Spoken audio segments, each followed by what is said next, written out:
Bonjour.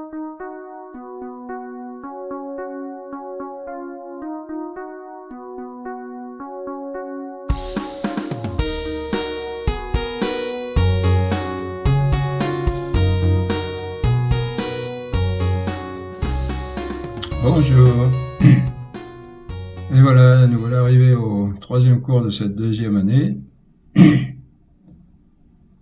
J'espère que ça va bien, vous tenez le coup. Spiritualité, la joie, la croix et la joie. Aïe, aïe, aïe, on peut pas dire qu'on fasse des publicités très attrayantes. Mais comme on l'a dit, hein, tout le monde le sait, de toute façon, il faut souffrir. Donc la question, c'est pas de souffrir ou pas souffrir, la question, c'est de savoir comment on va souffrir, comment on va utiliser cette souffrance. Bon, on en a déjà parlé. On va encore en parler là, ça peut paraître peut-être un peu lourd, parce qu'aujourd'hui on est plutôt porté sur le plaisir, puis c'est normal, hein, on cherche le bonheur.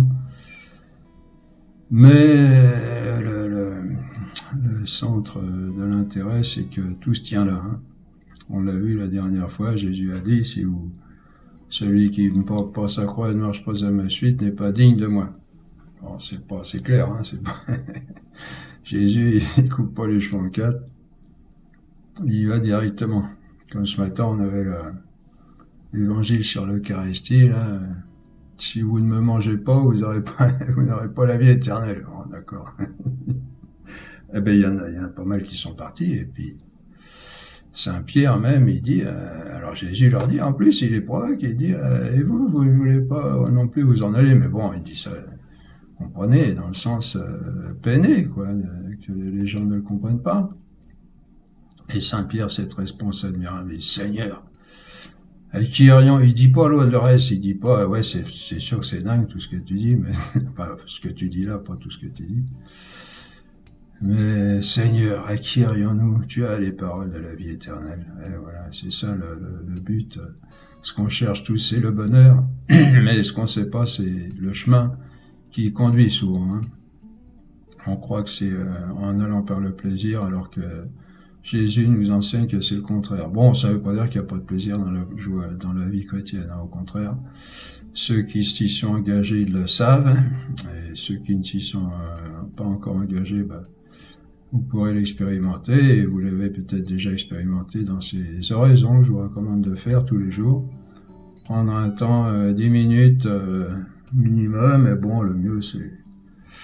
Après, bon, une demi-heure, ce serait bien, hein. Se mettre en présence de Dieu. Et on ne perd pas du temps, on en gagne. Hein. Je ne sais plus si c'est l'année dernière ou cette année qu'on en parle. Mais on va donner des exemples. En fait, c'est du temps gagné, c'est que du profit. Hein.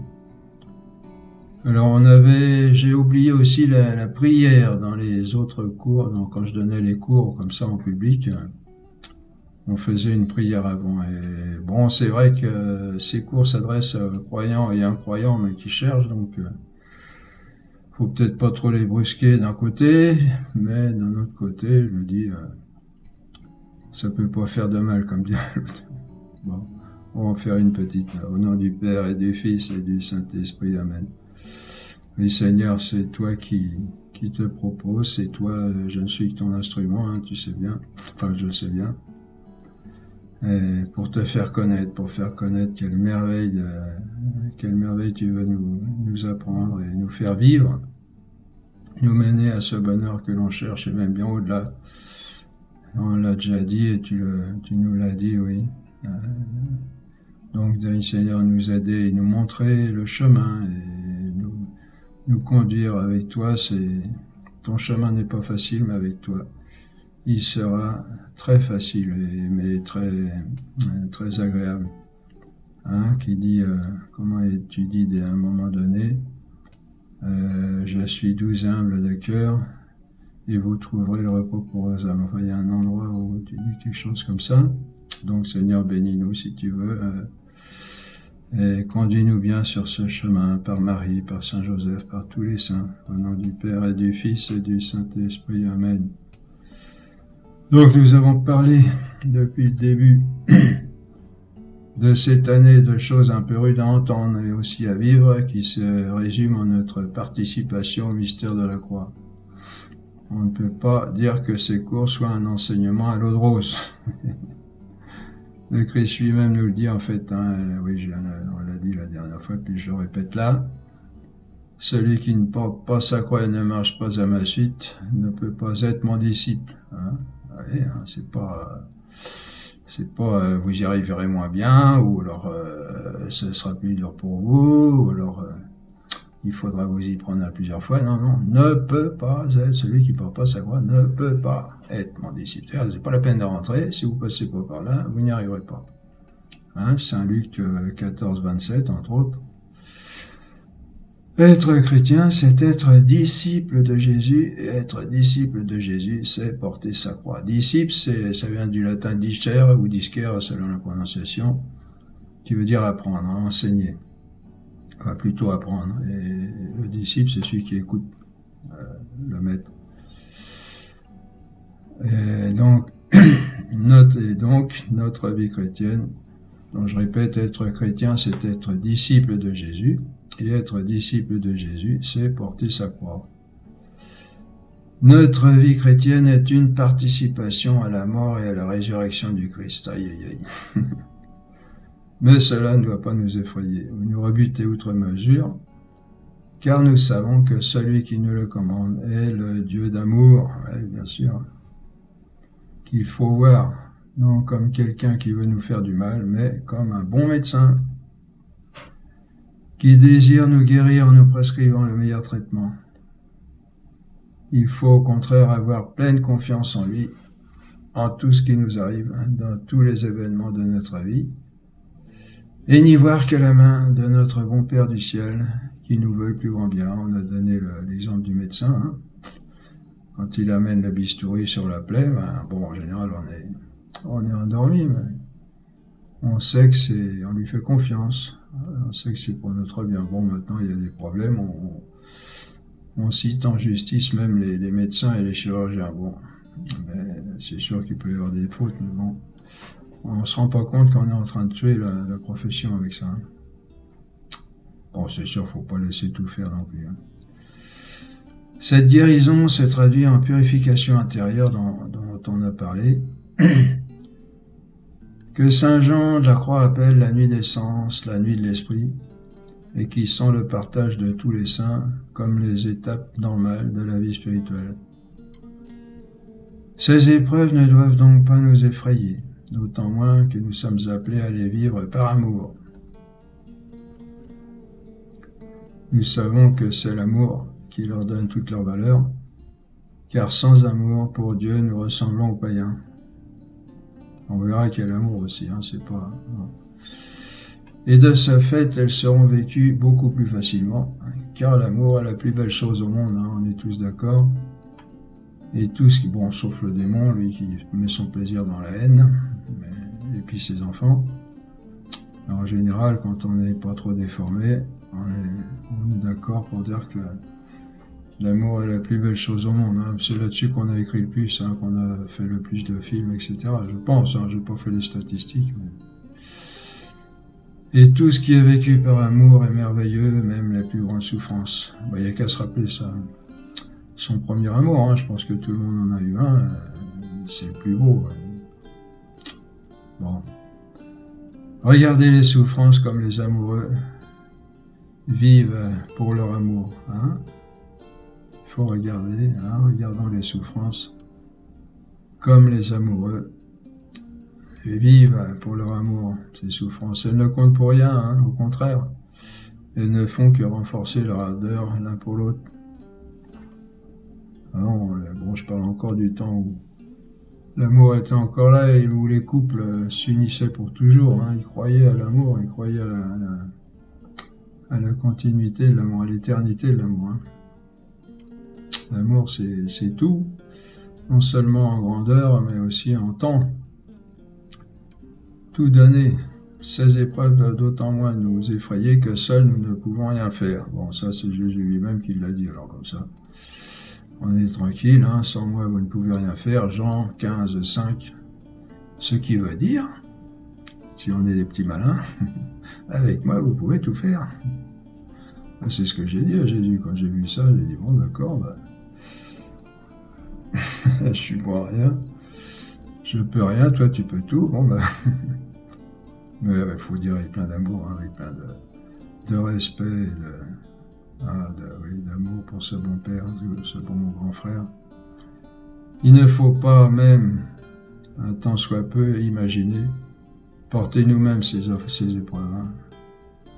Non seulement il ne faut pas craindre de demander la grâce, mais à la limite, on pourrait même la revendiquer hein, à notre bon Père du ciel de plein droit, non comme un droit absolu de notre nature ou de notre mérite, mais un droit acquis pour nous par notre Sauveur Jésus-Christ.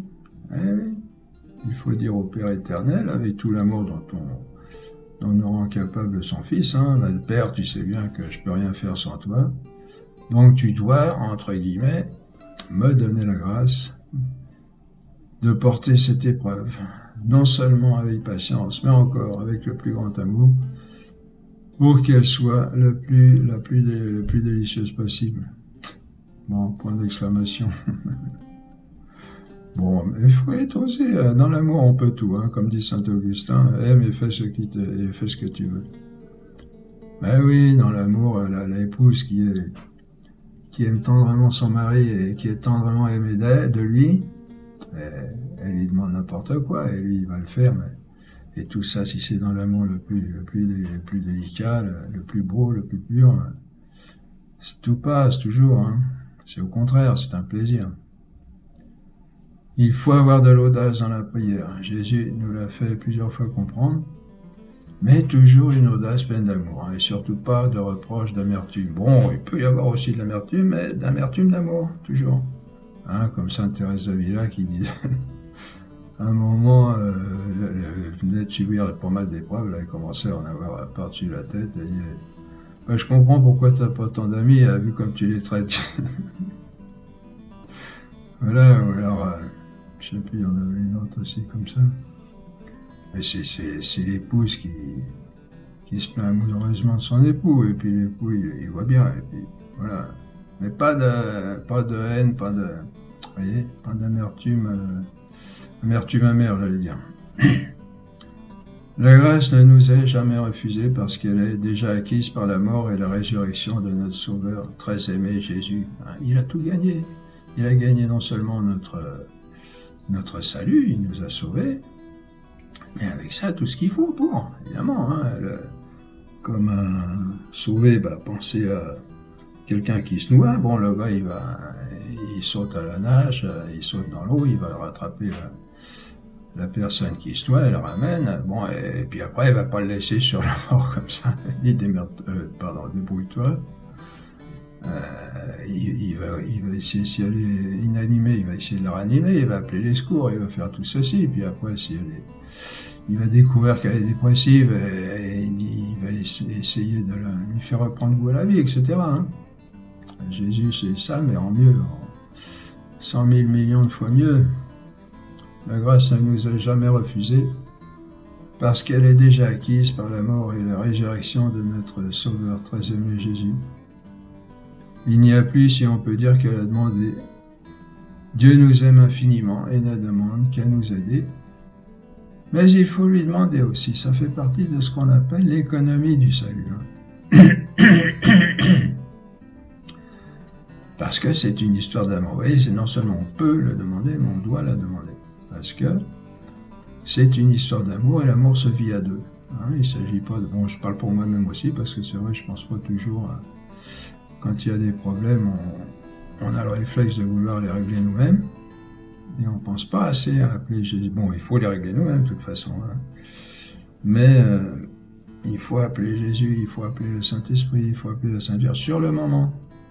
Moi, je prie beaucoup avant et après, dans des prières, si on peut dire, habituelles. Bon, j'essaye de faire de tout mon cœur. Mais on ne pense pas, quand il y a des problèmes, on doit prier le Seigneur. Il n'attend que ça, mais il faut le faire parce que, bon, je pense qu'il y a beaucoup de fois où il vient à notre aide sans qu'on lui demande. De temps en temps, il faut le faire. Et il est content, et lui et nous, on est contents de sentir sa présence et son action, parce qu'il peut nous tirer de n'importe quelle situation avec la plus grande aisance, hein, et en gagnant des mérites en plus. Alors, pour nous et puis pour nos frères. Il n'en demeure pas moins que notre nature est toujours un peu effrayée de certaines épreuves. Il faut alors tourner les yeux vers notre Sauveur,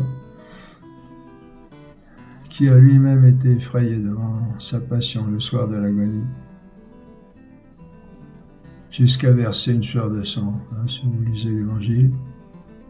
Il faut regarder aussi la très sainte Vierge Marie à l'Annonciation, qui, devant l'aventure sacrée et extraordinaire que Dieu lui proposait, a lu cette parole sublime, « Fiat ». Alors ça c'est super parce que c'est un impératif passif. Vous voyez, c'est toute la Sainte Vierge, c'est quelqu'un d'extrêmement intelligent. On sait qu'elle a été préservée du péché, mais en plus c'est on se doute que Jésus il a choisi pour maman une personne exceptionnelle. Elle est parmi nous, elle est homme comme nous, hein, de nature humaine, mais c'est une personne, elle est appelée à être la reine de l'univers de toute façon, alors ça ne pouvait pas être autrement. Un fiat, c'est un impératif passif, c'est-à-dire que je commande, impératif, mais passif. C'est-à-dire c'est toi qui fais. Je fais avec toi, mais je sais que c'est toi qui conduis, si on peut dire. Impératif, je commande, fiat, mais en français c'est qu'il me soit fait selon ta parole. Hein. Qu'il me soit fait selon ta parole. La disposition chrétienne n'est pas une passivité résignée, voilà, au bord du reproche, comme si on ne pouvait pas faire autrement, mais une volonté très ferme d'acceptation et d'abandon à l'amour de Dieu, à sa volonté par amour pour lui. Hein, vous voyez, c'est pas une résignation, comment dire, à serrer les dents, en disant, de toute façon, ça les païens ils le font, hein, pas de différence. Hein. Où ils se résignent, où ils se révoltent, mais là il peut y avoir de la résignation, parce que l'amour on ne le sent pas toujours, hein. Mais une résignation dans le sens où, alors mieux un acte d'amour dans le sens où on fait confiance à Dieu, on l'appelle et en faisant confiance qu'il va nous aider à faire ça parce que c'est lui qui le veut. Et puis parce que c'est le plus merveilleux père, c'est le plus merveilleux artisan, et il fait tout merveilleusement bien. Donc, hein, quand on cherche un artisan, en général, on cherche le meilleur. Hein. De même un médecin, un professeur, etc. Et lui, il a toutes les qualités, donc il est Dieu. Alors, il n'y a pas de... C'est toujours difficile de se laisser conduire par quelqu'un d'autre. Ah, on voit cela, par exemple, chez les personnes âgées, qui n'acceptent pas toujours l'infirmité croissante. Hein. Même si c'est un athlète qui les soutient, elles ont toujours une certaine appréhension. Moi, j'ai vu ça avec maman. Moi, j'ai la chance d'avoir une bonne force. Et quand je la tenais, on allait se promener. Elle avait peur. Je dis, t'inquiète pas. Bon, on n'est pas infaillible non plus. Hein. Le problème se résout simplement en pensant que Dieu est bien plus que n'importe quel athlète. À tous les points de vue, bon, je dis pas que je suis un athlète non plus. Hein, je suis menuisier charpentier, donc ça m'a permis. Alors, sa volonté est toujours dirigée vers notre meilleur bien, bien mieux que nous ne pourrons jamais nous-mêmes le faire. Bah oui. Bon, j'en laisse un peu à votre réflexion. Hein, je vous développe pas tout. Alors, c'est facile à dire, mais pas toujours à faire. Hein. On sait que Dieu est Dieu et puis qu'il est capable, infiniment capable, etc. Il n'y a qu'à le laisser faire. Et c'est là que c'est pas facile parce que il faut faire sans faire en fait. Vous voyez, il faut faire parce que c'est nous qui sommes dans le bain, hein. C'est à nous de travailler, de faire notre tâche. Et c'est lui qui fait en fait. Si on lui demande, si on le suit, si on est bien uni avec lui. On peut aussi avoir la crainte que nos épreuves ne nous empêchent de faire notre tâche quotidienne. Là encore, il faut avoir la confiance en Dieu en sachant que si on s'occupe de ses intérêts, il s'occupera bien des nôtres. Moi, j'ai connu ça plusieurs fois. des épreuves qui paraissaient peut-être pas insurmontables, mais difficilement réglables. Et oui, en quelque temps, on est étonné, ça se fait tellement facilement, tellement, pas toujours, hein, mais des fois ça se fait, il faut le voir d'ailleurs, parce que c'est pas évident, Dieu est tellement discret, tellement efficace, tellement... Hein. Alors on assiste parfois à ce sujet à des exemples qui pourraient paraître scandaleux aux yeux de l'esprit du monde et qui sont en fait totalement pris en charge par la sagesse et l'amour de Dieu. On pense en particulier aux martyrs Sainte Perpétue et Sainte Félicité, qui avaient tous deux un enfant. L'une, son enfant était né et l'autre était encore en gestation. Ce qui ne les a pas empêchés de voler vers les noces de leur céleste époux. Hein. Ça peut paraître scandaleux, hein, les deux mamans, elles vont abandonner leur enfant, alors l'autre, celle qui n'avait pas encore donné naissance à son fils, son enfant, les Romains l'ont laissé, ont attendu que le fils meure, parce que dans la loi romaine, c'était interdit de tuer des femmes enceintes. C'est gentil. Bon, et puis... alors on pourrait dire, mais alors oui, la charité chrétienne, etc., même le papa qui est venu les supplier, leur dire, faites pas ça. Bon. La sagesse et l'amour de Dieu dépassent infiniment nos petites sagesses de la terre. De même, Sainte Jeanne Françoise de Chantal ou Saint Nicolas de Flux, qui ont abandonné leur famille et leurs enfants pour répondre à l'appel de Dieu, ou quand Jésus même dit... laisse quelqu'un qui veut le suivre, laisse les morts enterrer leurs morts. Et, oui, la personne voulait, elle disait, je te suivrai, mais laisse-moi aller enterrer mon père. Et Jésus lui répond, laisse les morts enterrer leurs morts. Paf. Bon, mais c'est Dieu, il n'y a rien à dire. Hein.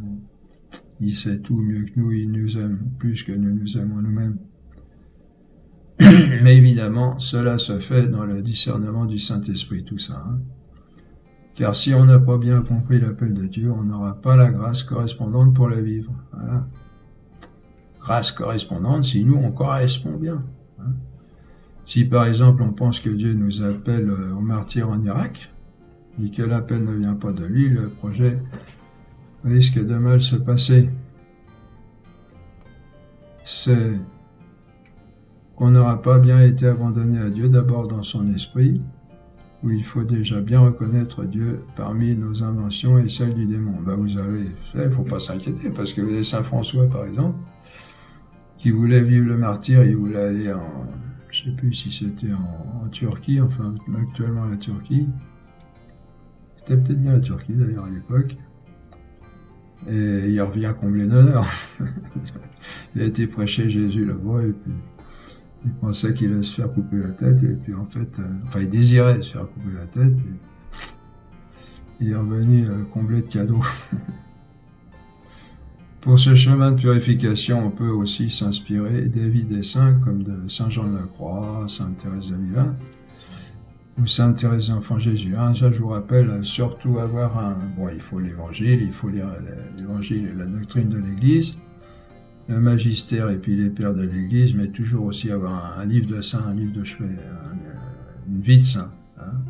Lire même 2 paragraphes, 1 paragraphe, 3 paragraphes le soir avant de se coucher, ou dans un moment de la journée où on est tranquille, où on se met tranquille, hein, parce que bon. Mais il faut savoir que le parcours de chacun est particulier à chacun. Heureusement, le Saint-Esprit est très ingénieux et il nous conduit chacun selon ce que nous sommes dans le milieu et à l'époque où l'on vit. Il y a l'enseignement et l'exemple de Marie. Jésus, puis ceux que...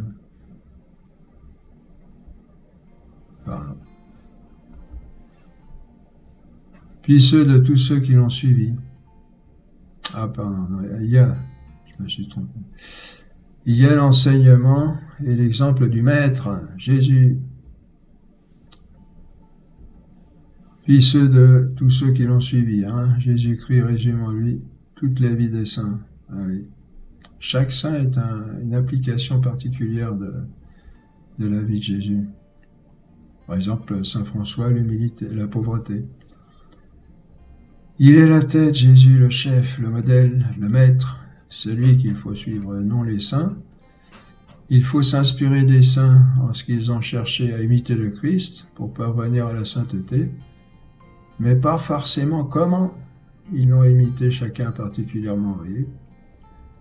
Car ce qui aura été un chemin de sanctification pour l'un ne le sera pas forcément pour un autre. Comme dit saint Paul, soyez mes imitateurs comme je le suis du Christ.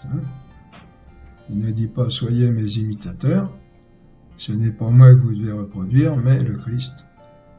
Suivez-moi comme moi je suis le Christ, c'est-à-dire imitez aussi le Christ comme moi. C'est le Christ qu'il faut déjà être bien dans ses chaussures spirituelles pour dire ça. C'est pas donné à tout le monde. Bon, c'est le Christ qu'il faut suivre avant tout.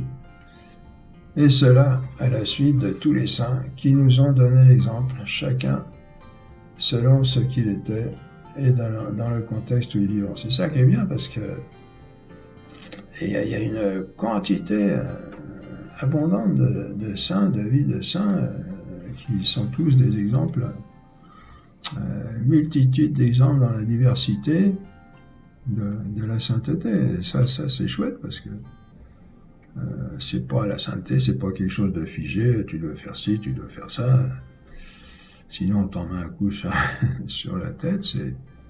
Il y a des exemples extraordinaires. Et Saint Philippe Néri d'ailleurs, j'allais dire en particulier, mais non, ils sont tous particuliers. Saint Philippe Néri, il donnait des claques, non, c'est pas lui qui donnait des claques à son disciple, il n'y a pas le Répio qui donnait une claque. Il dit à je crois que c'est le père de Robert, moi je vois mon ange gardien, tu vois ton ange gardien toi? Il dit non, paf, tu devrais voir ton ange gardien. Bon, ça devait être gentil, mais c'est pas le Répio, même avec ses paroissiens, ça a été chaud. Suivez-moi comme moi je suis le Christ, les saints. C'est le Christ qu'il faut suivre avant tout. Et cela, oui, à la suite de tous les saints qui nous ont donné l'exemple, chacun selon ce qu'il était, dans le contexte où il vivait. Il n'y a pas un moule de sainteté. Il y a une constante, il y a des constantes, mais chacun, c'est ça qui est merveilleux d'ailleurs, c'est que Jésus vient nous chercher, le Père vient nous chercher comme on est, mais pour nous mener à notre perfection, au sens où on l'a expliqué. Notre Père est un grand artiste, il veut faire des quantités de chefs-d'œuvre différents. C'est de ça qu'on a besoin aujourd'hui. Je sais que c'est pas des gens qui s'agitent, qui disent on va faire ci, il n'y a qu'un faucon, de rat. Chacune de nos vies peut être un chef-d'œuvre du Père. Et c'est pour ça qu'il faut, on va en parler, mais la première chose à faire, c'est pas de faire des réunions pour voir qu'est-ce qu'on va faire. La première chose à faire, c'est d'aller à la chapelle, se mettre devant Jésus et se laisser transformer par Jésus. Et après, faire des réunions pour se mettre d'accord sur ce qu'on va faire, mais avant tout, se laisser transformer par Jésus pour devenir des saints.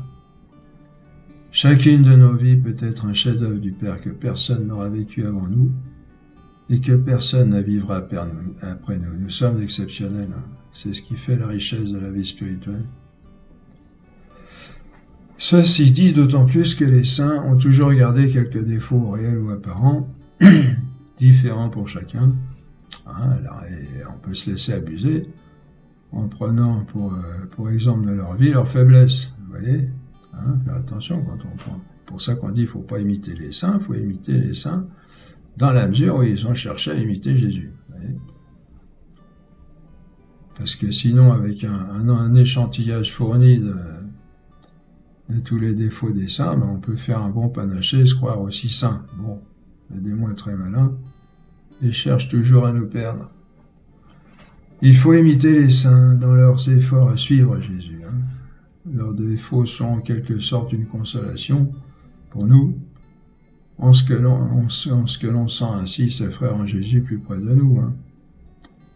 Mais il faut les prendre pour modèle en ce qu'ils les ont combattus de toute leur force et non en ce qu'ils les ont eus. Et cela d'autant plus qu'une difficulté pour l'un n'en sera pas forcément une pour un autre. Hein. On a des défauts différents. Hein. Un caractère indolent pourra se moquer d'un saint qui a combattu toute sa vie contre son tempérament bouillant. Hein. Et saint François de Sales, il était très coléreux. Hein. Il a eu un mal de chien à combattre cette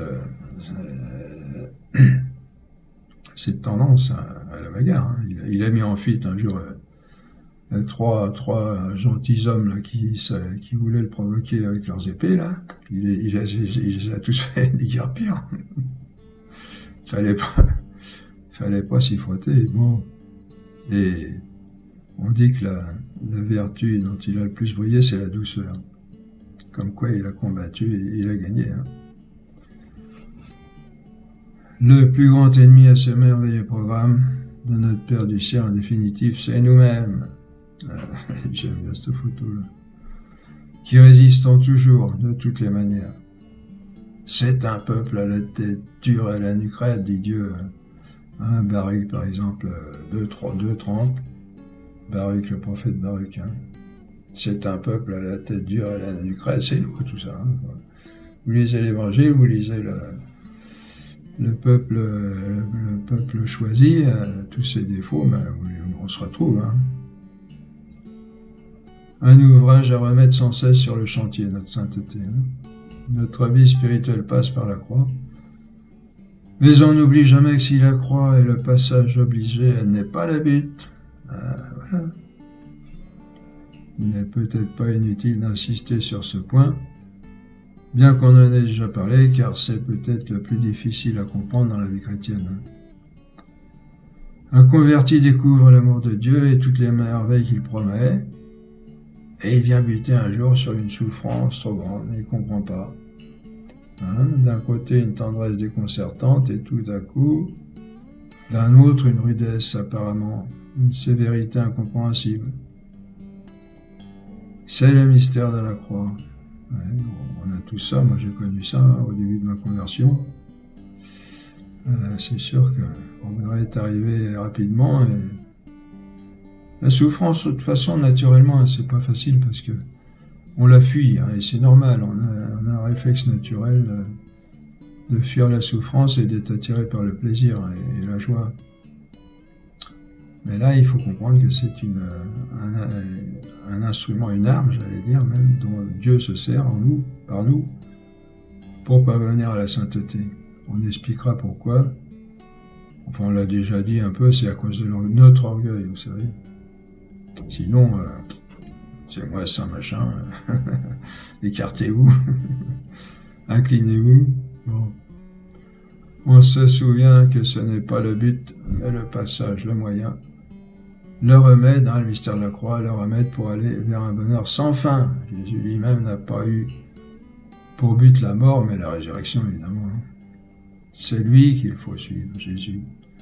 Nous sommes faits pour être infiniment heureux. Infiniment, et ça, c'est pas un mot, c'est pas un euphémisme, hein, c'est exacte vérité. Encore, on en est loin.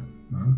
Ceux qui suivent bien Jésus, ils s'en rendent compte, ils s'en rendront compte.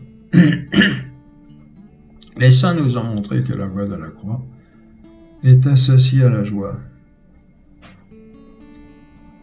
Le premier livre écrit sur Marthe Robin s'intitulait « La croix et la joie ». Hein. Et j'étais en foyer de charité pendant 40 ans.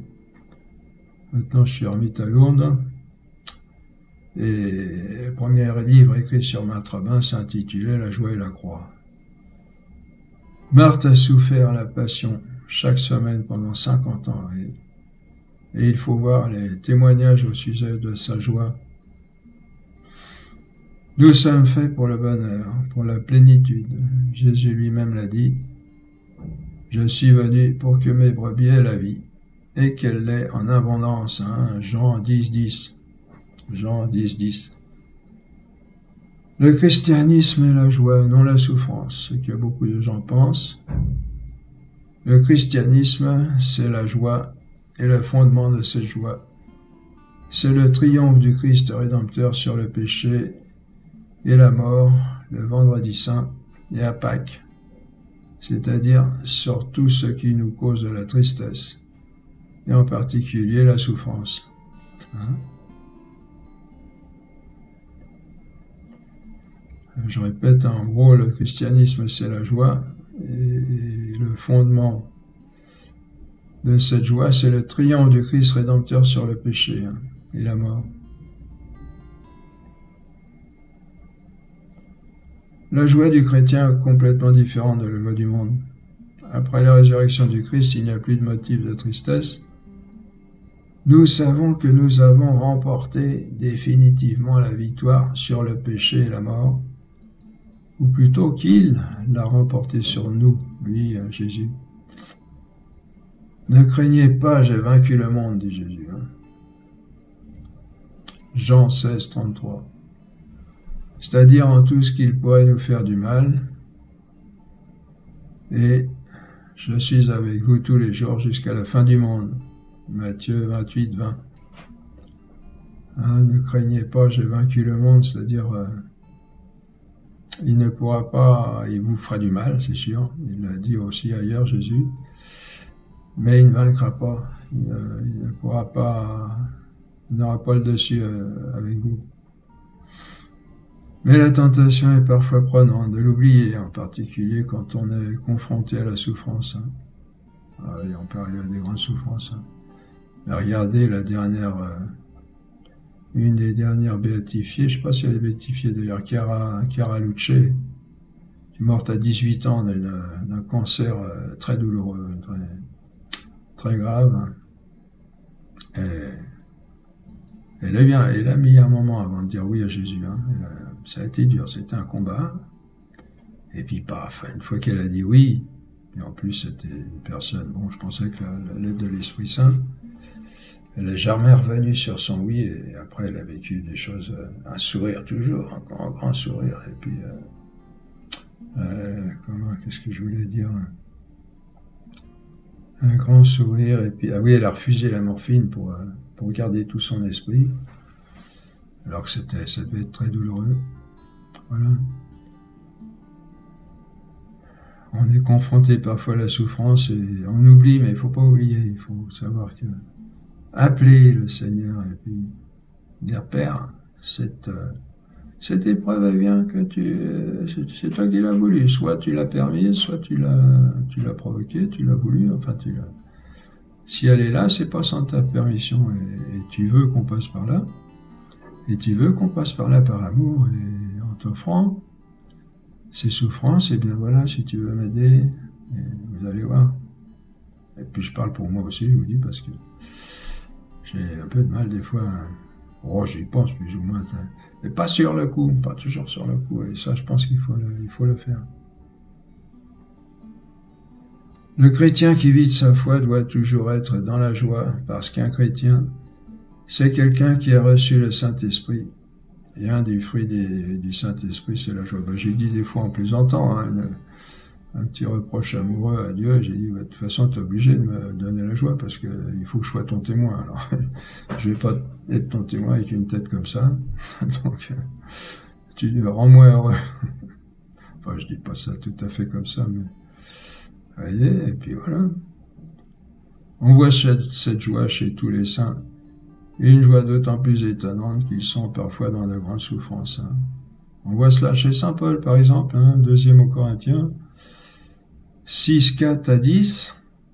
Mais nous rendons recommandables de toutes choses comme des ministres de Dieu, par une grande constance dans les tribulations, dans les nécessités, dans les détresses, sous les coups, dans les prisons, au travers des émeutes, dans les travaux, les veilles, les jeûnes, parmi l'honneur et l'ignominie, parmi la mauvaise et la bonne réputation, traité d'imposteurs et pourtant véridique, d'inconnus et pourtant bien connus, regardés comme mourants, et voici que nous vivons, comme châtiés, et nous ne sommes pas mis à mort, comme attristés, nous qui sommes toujours joyeux.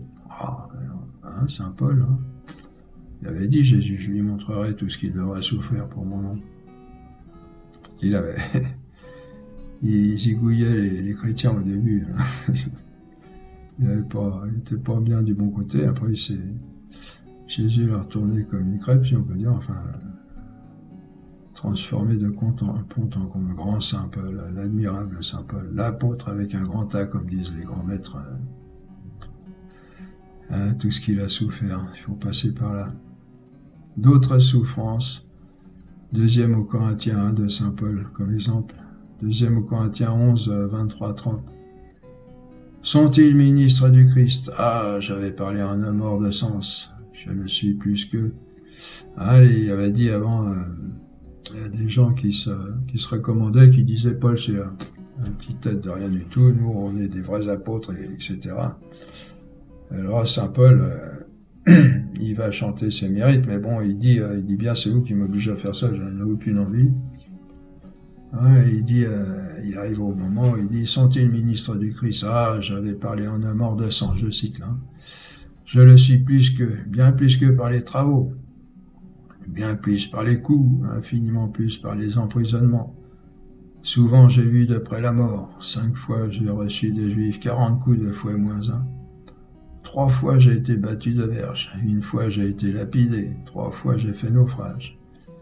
J'ai passé un jour et une nuit dans l'abîme, et mes voyages sans nombre, les périls sur les fleuves, les périls de la part des brigands, les périls de la part de ceux de ma nation, les périls de la part des gentils, les périls dans les villes, les périls dans les déserts, les périls sur la mer, les périls de la part des faux frères, les labeurs et les peines, les nombreuses veilles, la faim, la soif, les jeûnes multipliés, le froid, la nudité, et sans parler de tant d'autres choses. Rappellerai-je mes soucis de chaque jour, la sollicitude de toutes les églises. Qui est faible que je ne sois faible aussi? Qui vient à tomber sans qu'un feu me dévore? S'il faut se glorifier, c'est de ma faiblesse que je me glorifierai. Alors là, on comprend plus rien.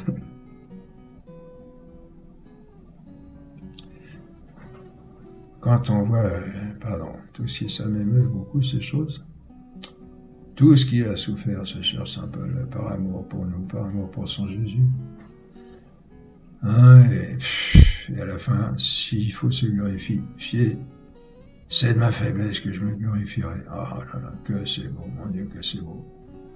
Bon, il y en a peut-être qui ont coupé la vidéo avec ça, là, c'est sûr que c'est pas très attirant, mais quand on pense on répète, ce qui est le plus beau, c'est l'amour. Et Jésus, Dieu seul sait quel est le meilleur chemin pour y parvenir. On voit que lorsqu'on vit pleinement sa foi, que l'on est rempli du Saint-Esprit, on est rempli de joie, quoi qu'il arrive. Voilà, c'est ça qu'il faut voir. Pourquoi? Parce que le cœur n'est plus dépendant des ballottements du monde, mais il est fixé au bien éternel et surtout à Dieu, à la force de Dieu, à la puissance de Dieu, à l'amour de Dieu. Les épreuves peuvent bien agiter le corps ou l'âme de Saint Paul, son cœur n'est pas atteint, parce qu'il participe déjà de l'éternité de Dieu. Voyez? Bon, ça ne veut pas dire que des fois on est un peu branlé aussi, mais ça ne dure pas. Il y a toujours... et puis si on garde confiance après la pluie, le beau temps, et Dieu ne nous donne jamais d'épreuve au-delà de ce qu'on peut souffrir, supporter. C'est là que l'on voit la supériorité de notre religion. Alors que les autres personnes qui ne croient pas ou croient peu sont agitées par toutes les tribulations, parce que c'est le lot commun de toute l'humanité, comme on le disait, et coule parfois au milieu d'elle, dans une grande détresse et le désespoir. Combien il y en a des gens comme ça aujourd'hui?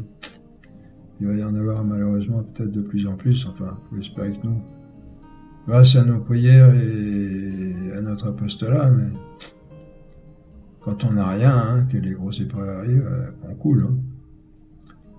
Le chrétien, lui, reste, quand d'autres vivent tout ça, le chrétien, lui, reste debout.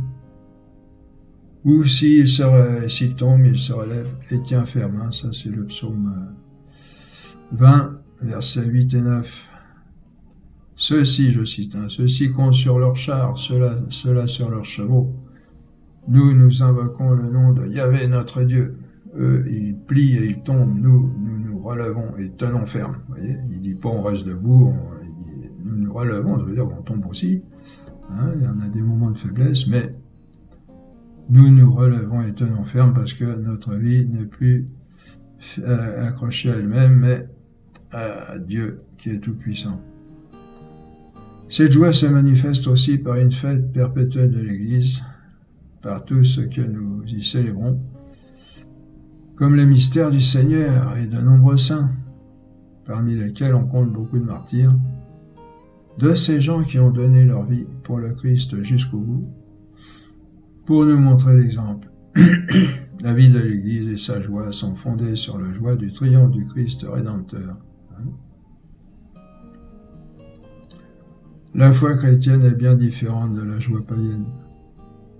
Cette dernière arrive quand tout réussit. Il y a encore.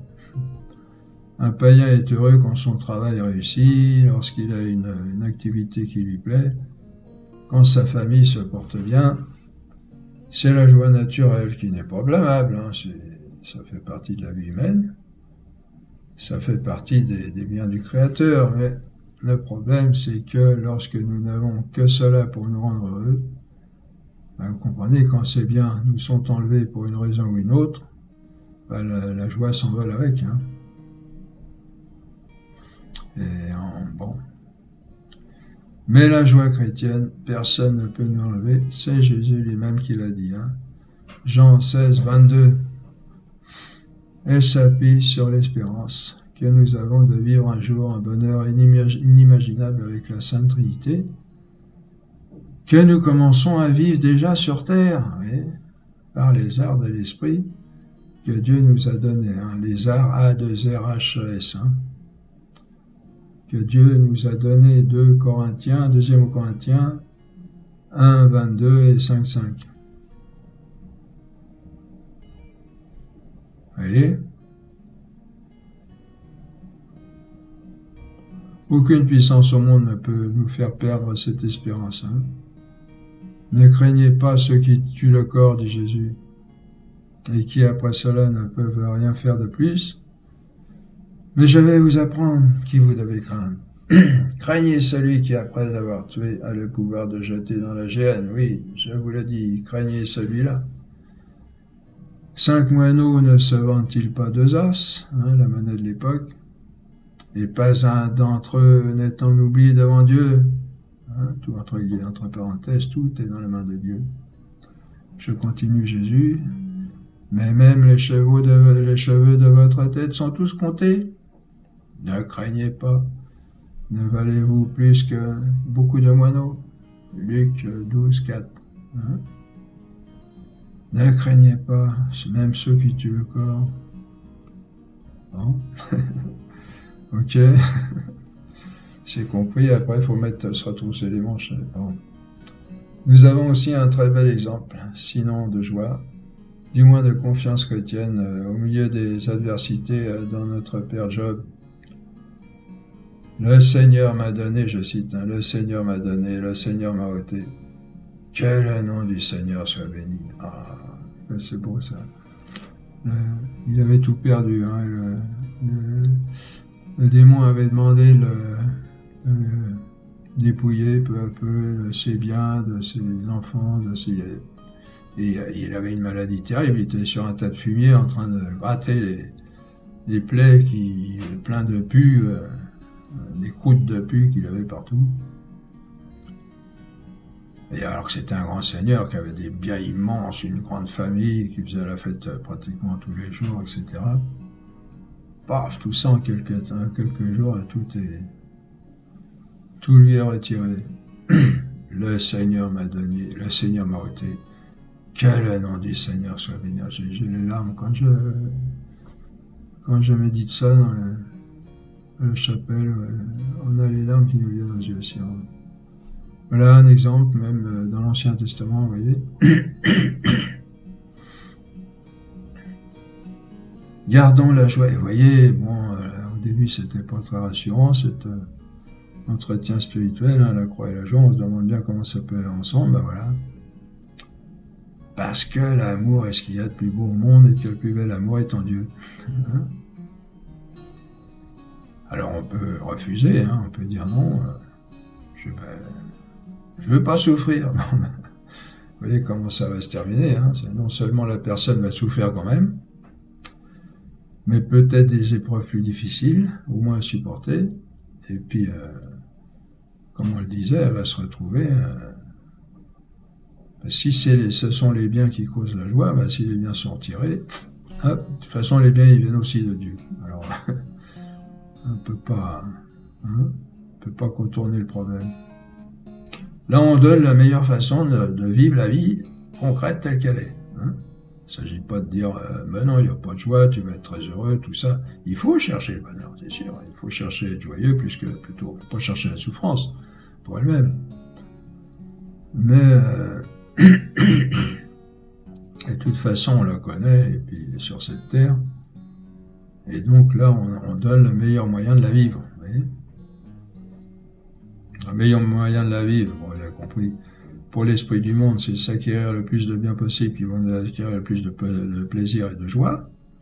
Mais quand ces biens s'en vont, ben, la joie s'en va avec. Alors que là, la solution, c'est de s'unir à Dieu, de vivre avec lui, qui est un bien lui-même. C'est pas seulement une personne à côté des biens, c'est le bien souverain qu'on appelle. Hein. Et en vivant avec lui, déjà, on sera très heureux, et puis on vivra toutes ces épreuves très heureux aussi. Et puis les biens pourront nous être enlevés, parce que le chrétien a le droit aussi d'avoir des joies et puis des biens. Hein. Lui, ça va pas plus il se réunit en Dieu, moins ça va le perturber. Vous voyez. En fait, c'est une... Vous voyez, on donne la solution de ce que tout le monde cherche à travers les épreuves, sans être modifié dans notre vie, si vous voulez, par ces épreuves. Hein.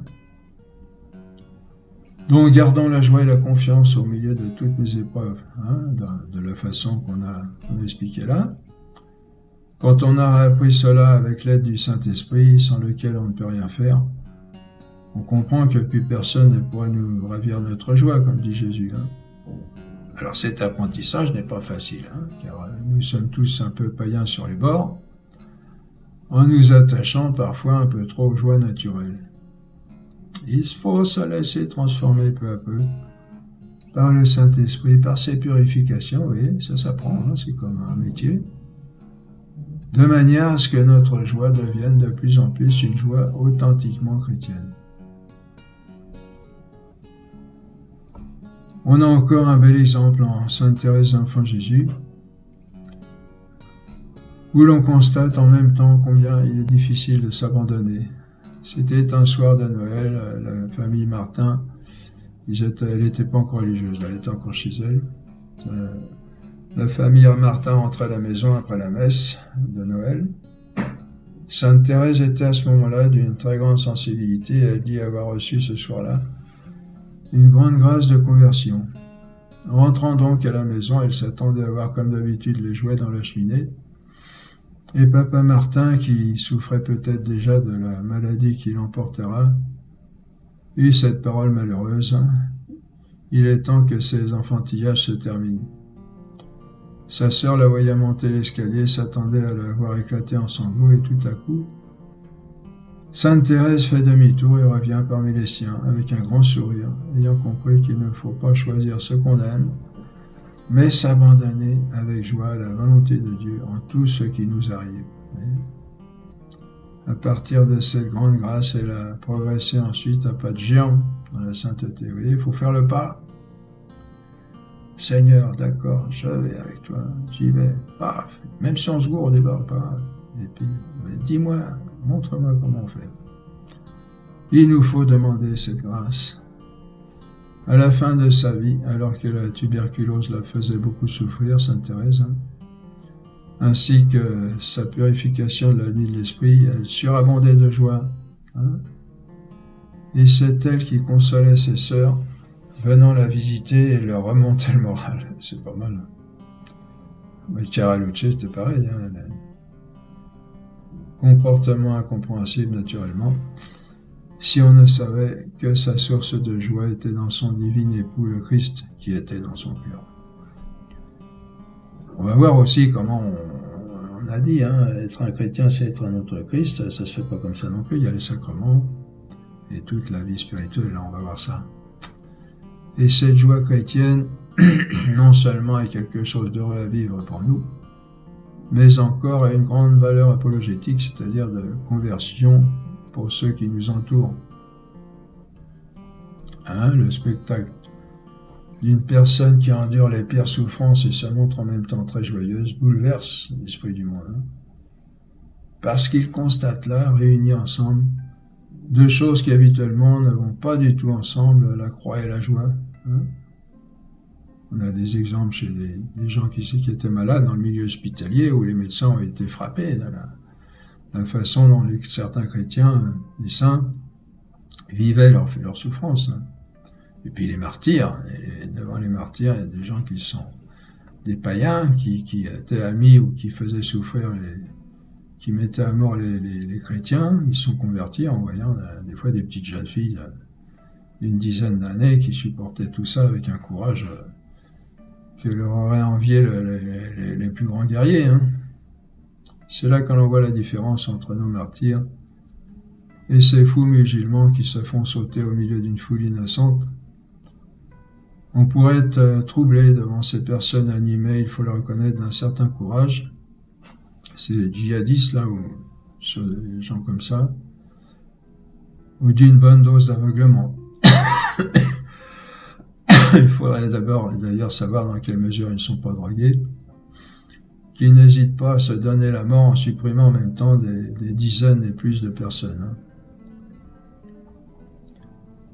Alors on pourrait être troublé parce que jusqu'à présent on pensait que le témoignage du martyr, nous étions les seuls à le donner. Mais on peut voir la différence flagrante en ce que nos martyrs donnent les témoignages d'un grand amour et d'un grand respect du prochain au milieu de leur tourment, et avec une grande joie, alors que ces gens de l'islam meurent dans la haine du prochain, et en espérant en supprimer le plus possible, et certainement avec de grandes angoisses. Vous voyez la différence? Et ça, là où vous avez l'origine, la preuve de l'origine de tous ces djihadistes et tout ça, c'est Satan. Parce que la haine est là, et Satan, la particularité de Satan, c'est la haine. Peu importe la cause. Il donne toujours des raisons, mais ce sont des raisons fallacieuses. Le fond du compte, c'est la haine de l'homme et la destruction de l'humanité, Satan. Alors que les martyrs de Dieu, c'est l'amour de Dieu et l'amour de l'humanité. On peut penser, entre parenthèses, à l'horrible surprise qu'ils doivent éprouver, ces djihadistes, quand ils se rendent compte de l'autre côté du monde de leur erreur. Ils se retrouvent chez Satan, alors qu'ils croient aller vers leur Dieu musulman, là, faire la fête là-haut, qui parle. La haine conduit à la haine, et la haine, c'est l'enfer. Bon, après, ce qui se passe au moment de la mort, pour certains de ces gens-là, c'est le jugement de Dieu. On peut pas. Mais non, il y a tout ce qu'il faut pour aller à cet endroit-là. C'est là qu'on en voit la nette supériorité de notre religion où les martyrs meurent dans la joie, un grand amour et un grand respect du prochain. Vous avez par exemple je vais le dire un peu après là. Ceux qui en sont témoins de cette joie comprennent que humainement ce comportement est incompréhensible et sont conduits souvent à renoncer à l'existence, à reconnaître l'existence du vrai Dieu. Combien de saints martyrs ont converti leur bourreau? Joie chrétienne chantée par le Poverello, Saint François, dans son cantique des créatures, où il loue joyeusement son frère soleil, sa sœur la lune, mais aussi sa sœur la pluie ou sa sœur la mort. Là, on a une bonne histoire aussi. Il y a un frère, je ne sais plus son nom, là, qui était avec Saint François, et il en avait un peu marre de l'entendre. Loué sois-tu, Seigneur, pour tes nuages, loué sois-tu pour tes montagnes. Et alors, à un moment, il y a une hirondelle un oiseau qui lui laisse un petit cadeau sur la tête, sur le front. Alors le frère, il commence à rigoler, il dit on va voir s'il va continuer à louer le Seigneur. Alors il paraît, c'est peut-être une histoire. Saint François dit loué sois-tu Seigneur de ce que tu n'as pas donné d'aile aux vaches. Ouais. Bon. Et Saint-Maximilien Kolbe nous a donné encore un très bel exemple de cette joie chrétienne au milieu des pires tourments. Dans un camp de concentration où il était détenu pendant la Seconde Guerre mondiale, quelque chose de répréhensible venait d'être commis. Je ne sais plus si ce n'était pas des prisonniers qui s'étaient échappés. Les Allemands décident alors de faire un exemple et d'exécuter quelques prisonniers tirés au sort, parmi lesquels se trouvait un père de famille qui se mit à sangloter à cette nouvelle parce qu'il avait une femme et des enfants. Le père Kolbe, ému, propose de prendre sa place, n'ayant ni femme ni enfant qui l'attendaient. Saint-Maximilien Kolbe est emmené avec d'autres prisonniers dans un bunker pour y mourir de faim et de soif. Mais à l'étonnement de tout le camp, là où on n'en entendait habituellement que des cris de douleur et de haine, il sortait des chants de louanges, ce qui a bouleversé les geôliers eux-mêmes. Celui que le père avait sauvé a pu témoigner à son procès de béatification du père Kolbe. On a aussi quelques traits plaisants de martyrs comme Saint Laurent qui sur son gril dit « Vous pouvez me retourner, ce côté est déjà cuit et suffisamment cuit ». Ou bien Saint Thomas mort montant à l'échafaud « Aidez-moi à monter, pour descendre je me débrouillerai tout seul ». Ou parmi les martyrs du Japon, quelques jeunes filles au milieu du feu auraient pris des braises dans leurs mains pour les poser sur leur tête en disant à leur compagne « Regarde la belle couronne de roses que je me suis tressée. » Voyez l'amour, ça efface tout. Il y arrivait tellement grand, un feu tellement grand, que les feux de la terre sont même pas des petites allumettes. On pourrait trouver encore rapporter de nombreux exemples semblables. On voit à quel point il faut faire confiance à notre bon Père du ciel, tout puissant et tout aimant. En définitive, c'est la joie des petits-enfants confiants dans leur papa très aimant. Sauf qu'au lieu d'avoir un papa de la terre au pouvoir et à l'amour très limité, là, c'est un papa absolument tout-puissant et infiniment aimant, auquel rien n'est impossible, ce qui ne peut entraîner en nous qu'une confiance absolument totale, sans aucune crainte. Bon, facile à dire, il y a un cheminement aussi à ça, hein. On a fait sentir ce besoin, enfin cet état, comment dire, cette nature de vie spirituelle chrétienne, qui a un commencement, qui a un milieu, un avancement et une fin. On arrive à la perfection. Alors évidemment, on n'arrive pas à la perfection tout de suite, quoique si on vient de se convertir et puis qu'on est pris dans une tourmente persécutrice et qu'il faut passer au martyr, il y en a qui ont eu des grâces tout de suite de souffrir. Il faut dire oui. Ce qu'il faut surtout, c'est dire oui et ne jamais reculer dans le oui intérieur. Nous sommes faits pour un bonheur qui dépasse infiniment tout ce qu'on peut imaginer. Mais bon, pour finir ce que je dis là, en général, ça c'est des exceptions, mais en général, il y a tout un cheminement de progression, de croissance dans la sainteté, dans la vie chrétienne. Hein. Mais il ne faut pas faut pas perdre du temps, comme dit saint Paul. Hein. Le temps s'est fait court, hein. Dépêchons-nous. Surtout qu'on ne sait pas quand est-ce qu'on va mourir. Hein. Entendu, je parlais de la conversion à des personnes, une fois, on dit « on a toute la vie pour se convertir. » Qu'est-ce qui dit qu'on va pas mourir dans 2 jours, 3 semaines ou 2 mois, hein? Nous sommes faits pour... Il faut prendre le ticket, le ticket tout de suite au guichet, hein? C'est mieux. Nous sommes faits pour un bonheur qui dépasse infiniment tout ce qu'on peut imaginer. Il faut nous répéter cela continuellement dans notre vie. Nous sommes faits pour un bonheur qui dépasse infiniment tout ce qu'on peut imaginer, éternel, sans fin. Mais ce bonheur passe par la croix. Un passage transitoire, un court instant. Bah oui, par rapport à l'éternité, dont on ne se souviendra plus que comme une mauvaise nuit passée dans un mauvais hôtel, comme dit sainte Thérèse d'Avila. Hein. C'est le chemin unique, il n'y en a pas d'autre. De toute façon, tout le monde prend ce chemin-là. Hein. Mais là, c'est le meilleur chemin pour arriver, pour vivre déjà dans l'amour et la joie sur cette terre, et puis un bonheur sensationnel au paradis. Alors pour les autres, c'est vivre tout cela dans la souffrance, dans la tristesse, dans l'inquiétude, et puis si c'est mal vécu, arriver en enfer à la fin.